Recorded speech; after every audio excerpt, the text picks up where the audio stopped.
Um, Hello, YouTube.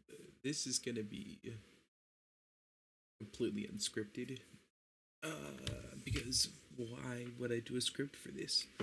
You know, who would do a script for something like this? Anybody else in the world? Sure, but not this guy. I'm too good for that, or too lazy. So I have recently started putting more time into art. And I don't mean improving and making art, just the making part, not exactly the improving. And well, I guess also improving, but not in the skill sense, more in the improving and being an artist part. Um, and one of the things I wanted to do most throughout 2024 was exploring myself through art. And a big part of me is my trauma. Um, so last year, about October of last year, I no later back than that, I came across an artist who I had already heard about before, who I had already seen art from before, but I had not learned a lot about him before, named Brian Lewis Saunders. And this man is brilliant, insane, representing both all of the above, incredible artist, unique styles, not just one, multiple styles. And he's really, like I said earlier, brilliant. He comes up with all these unique ways to challenge himself and to push the boundaries of his art and his body and to learn new things and to experience new things. And I had an idea to do something similar throughout 2024 called the Nightmare Journal or Experiment. I don't know what to call it. I don't think the name is that important. Uh, I think the results are a lot more important. But I came up with the idea to explore my trauma by looking up a whole bunch of different methods to induce nightmares and then explore my subconscious via those nightmares and then documenting them through art, you know, painting and music. Those being my main mediums, even though I suck at painting and I'm not incredible at music, but I'm better, like a lot better. So I decided that I was going to do one method to induce nightmares upon myself per month and then document the results via music and painting, or maybe a journal entry, maybe just like a normal person journal entry, or maybe all of the above, maybe a poem. But I knew I wanted to explore my trauma by digging into my subconscious via nightmares. And I figured while I was at it, I could also experiment with all these different ways to give myself nightmares, which is probably not the best for my mental health.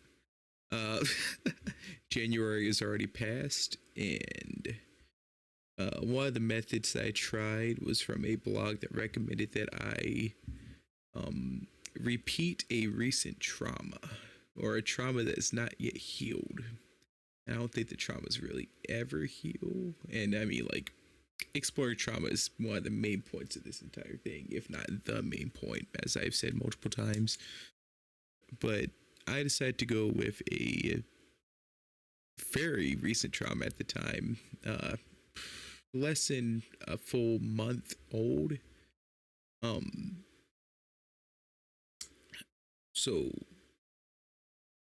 I last month, not last month because it's February now, December 2023, a few days before Christmas, walked my younger adoptive siblings to school and came back to our dogs slaughtering one of our cats.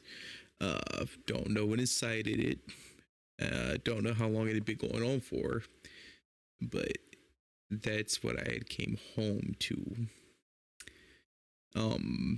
You know, the cat was not dead yet, which I don't know if that made it worse or better. But I was too panicked to go inside at first because I recognized the sounds of animals fighting. So I called my adoptive father. I'll just call my stepfather because that's what I call him in person. And I was like, blank, I need your advice. I don't know what to do. But the animals are fighting. And I get in there as I'm on that, like waiting for his response. And, you know, he's already on the phone with me, but he's trying to give me advice and he's telling me how to separate them and everything else like that. One of the dogs was still attacking. The other two had kind of fled the scene now that there was a person involved. And eventually I got the dog off, got them separated, tossed them into another room. Then I was to tend to the cat. He told me to put it into a box with a blanket around it to keep it warm. I remember picking it up and just feeling it covered in saliva and being in pain and like trying to jolt at me a little bit so that way, because it was in pain, whenever I touched it, it hurt. So it was trying to wrestle with me a little bit too, but it was too weak to wrestle and fight back. So whenever I picked him up to put him into a box, it just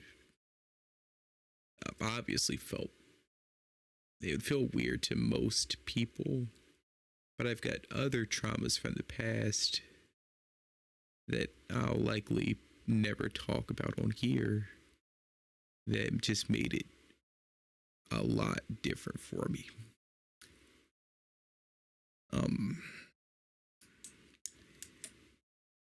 Yeah.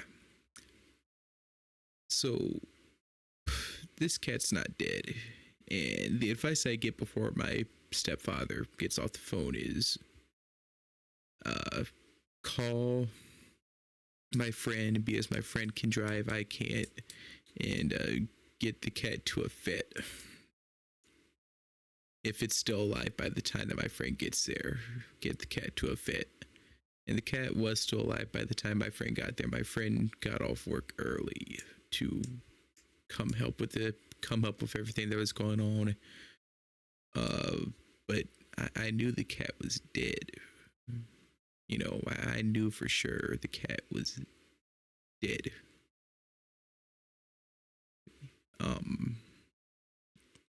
So he's gone for a lot shorter a time than I knew it would take to go to the vet, get advice, and then come back, or go to the vet, get help, and come back.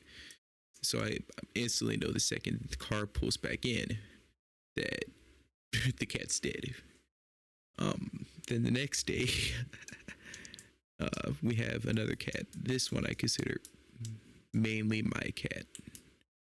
And I wasn't letting this cat upstairs because we had just moved here for the most part. That's why the cats and the dogs were even in the same room in general. Usually they were separated. You know, we knew that some of the dogs were aggressive with the cats. We kept them separated. We did not have that fortune in this household. We thought it was going to be fine. It was not. But immediately that night, the thing happened to the first cat, I got myself a regular mattress because I wasn't letting the other cat in my room because I had an air mattress and I was worried about it being popped.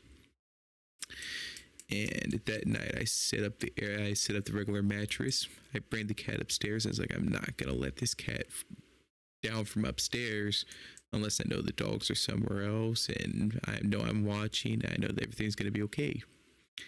And that day the cat was let downstairs to eat, and I was told by the person who let them downstairs that they would bring them back up, and I don't blame that person because there's a lot of reasons I don't blame them, but I don't blame them. That's what I'm trying to say. That's the main point. I don't need to give every life detail in here. But they forgot to put the cat back upstairs, and I had fallen asleep. I had not slept since the day before, and I had fallen asleep because I was finally comfy. And they went to the store and left the cat downstairs, and that cat was also killed. I didn't see that one. I didn't see the cleanup. I didn't have to clean any of it up, and I'm glad because that was my cat. Pretty much.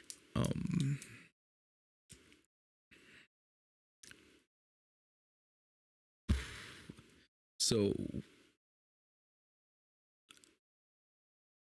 the experiment for month number 1, January, was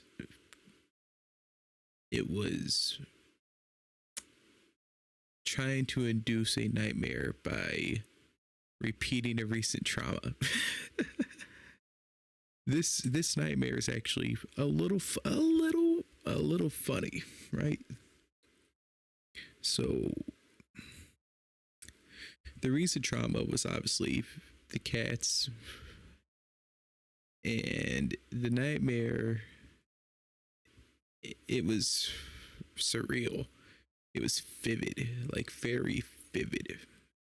I always have vivid nightmares, but usually there's something that throws them off, where once I wake up, I question how I didn't notice that it was a dream or a nightmare. I didn't question, I still can't think of a hole in my logic for why I was convinced that it was real for this one. I think that made sense. It's 5:30, 54. I've been up for almost 24 hours again and had a long shift before this, so pardon me if I'm rambling. But so in the nightmare, I wake up, I do all my normal wake up stuff, stretch, get my coffee cup, go to head downstairs, and once I get downstairs, there's a hallway, then there's dining room, and the living room is right next to the dining room, and we have a door that blocks. We have a door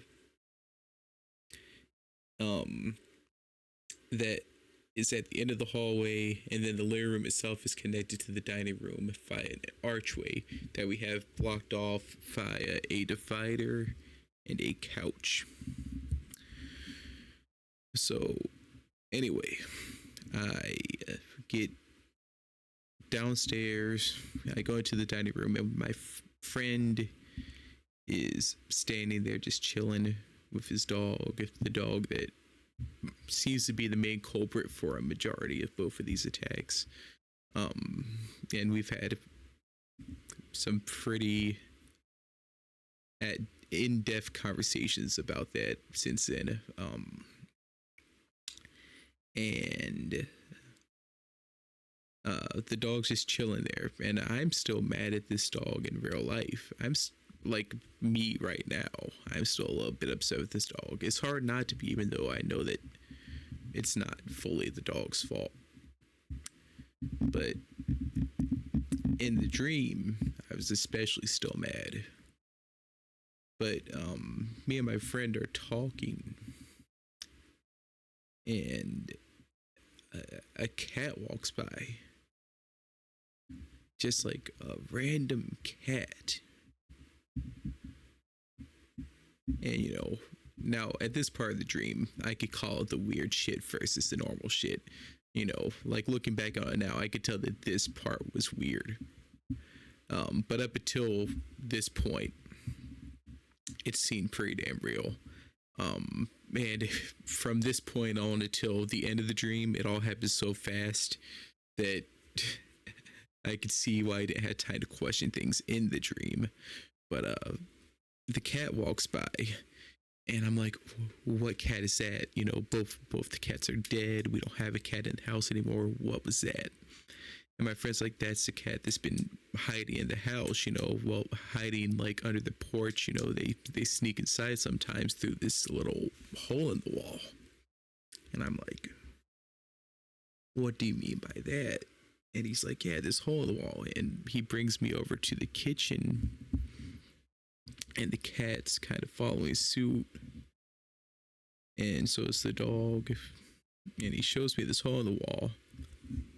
It's just like a square, full-on square in the wall of the kitchen. And I'm like, "That's weird. That's really weird." And I'm kind of freaking out in the dream at this point. Like, I can feel the anxiety pumping. And then all of a sudden, if I just know to turn around and the cat's running, right? You know, I mentioned that the dining room also connects to the living room.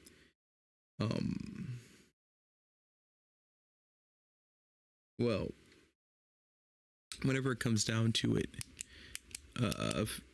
there's a divider and a couch.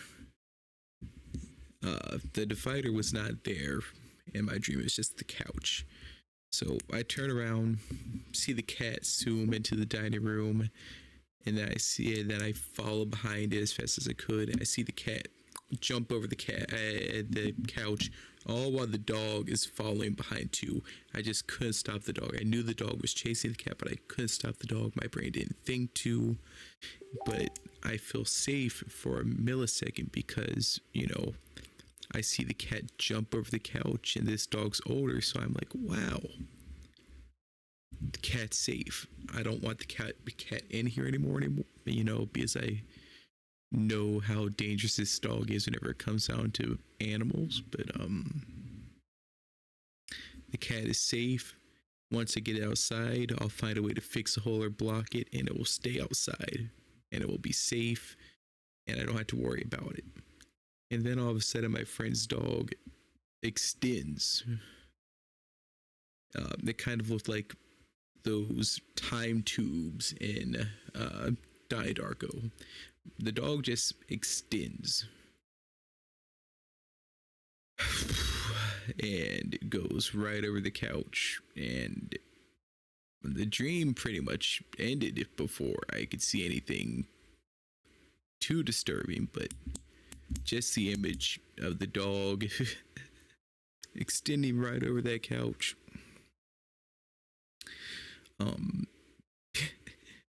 I woke up pretty fucking mortified, to say the least.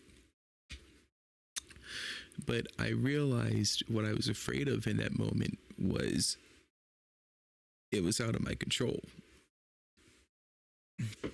I'm not hugely a control freak. There's plenty of things that I will leave out of my jurisdiction, even if I have the power to bring it into my jurisdiction. But whenever it comes down to me having the ability to prevent an issue, or to prevent trouble, or to help someone or something, or to help myself, or anything else like that, or to make things easier. And I'm explaining that part poorly. This is just rambling at this point. I am so sorry. I have trouble letting go of control whenever I know that I'd be the person best suited to use that control for fixing whatever issue is going on at the moment. Or just if I feel like it is my responsibility. If something is my responsibility and I lose control over it, especially if it is something important. That freaks me out a lot.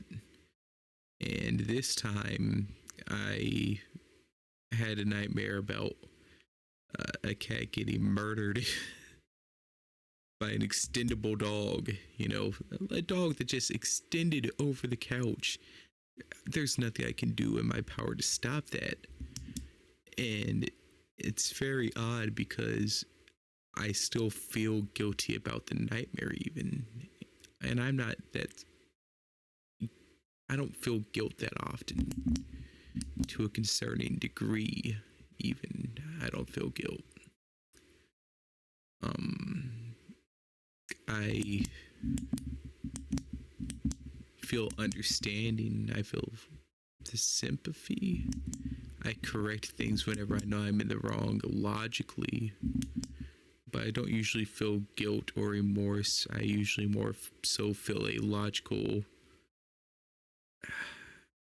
I have a logical response to knowing I am in the wrong and correcting it. But it's not that pang, it's not that hurt. But whenever it came down to this scenario, I felt guilt. And it's weird because I felt like I should have had control and like I should have been able to save the day, but I couldn't. You know, there's nothing that I could have done to stop an extending dog.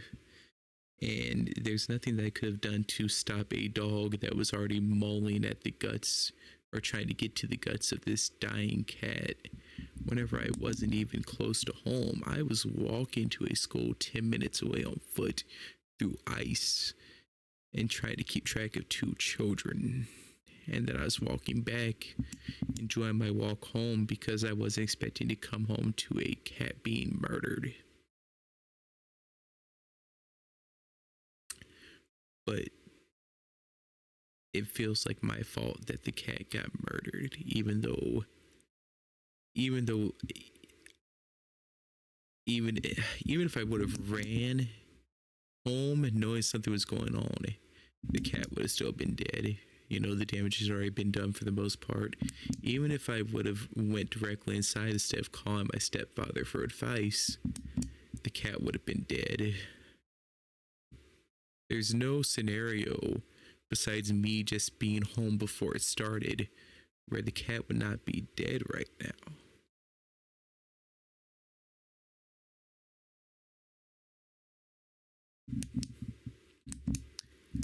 And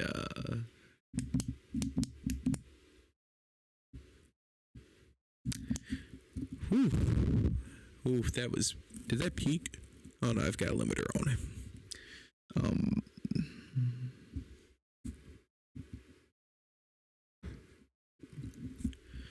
So and here I was thinking that this experiment wouldn't be that fruitful. I have been really lost my train of thought here. Give me a few seconds. 10, 9, 8, 7, 6, 5, 4, 3, 2, 1. I have already uploaded the art for this month.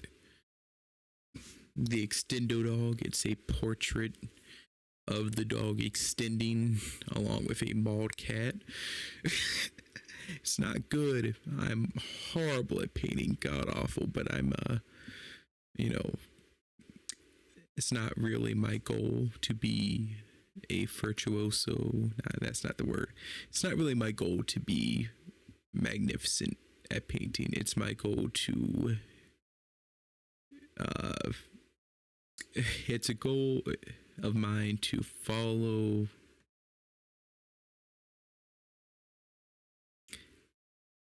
my goal with art is to portray how I feel as accurately as I can while doing it in a style that is true to me, in a style where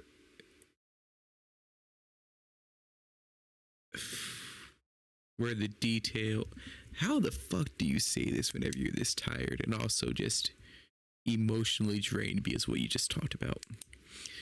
I try to make sure that the style of my art not only conveys what I am going through via the picture itself, but within the methodology.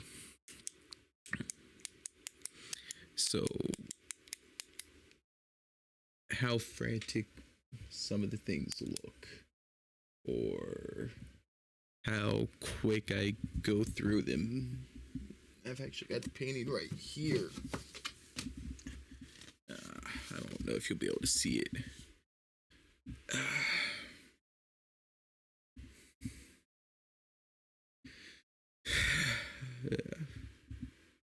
Sound like a fucking madman, I bet. There's a cat. It's a pleasant view. A little bit morbid, ain't it? I keep it next to my bed. Helps me have good dreams. I've already got that art uploaded. I've already got the song uploaded. So yeah, that's how the experiment went for January. That's as concise as this video is going to get. Hopefully the next one, the one for February, is going to be more concise. I can't wait to watch back and comb through these little video entries, these little video journals, and learn about myself, I guess. I'm going to spin the wheel. First, I need to add all the different options to the wheel.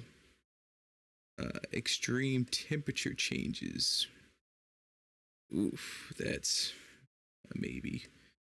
I don't know how I'm gonna play with that one in my current environment. I got a spiel. I've got a spiel. I've got a wheel with all the different methods to induce nightmares on it, or at least all the ones I can do easily this month. And I'm going to spin it and see what it lands on, and that's how I'm going to pick what I do next. Let's go.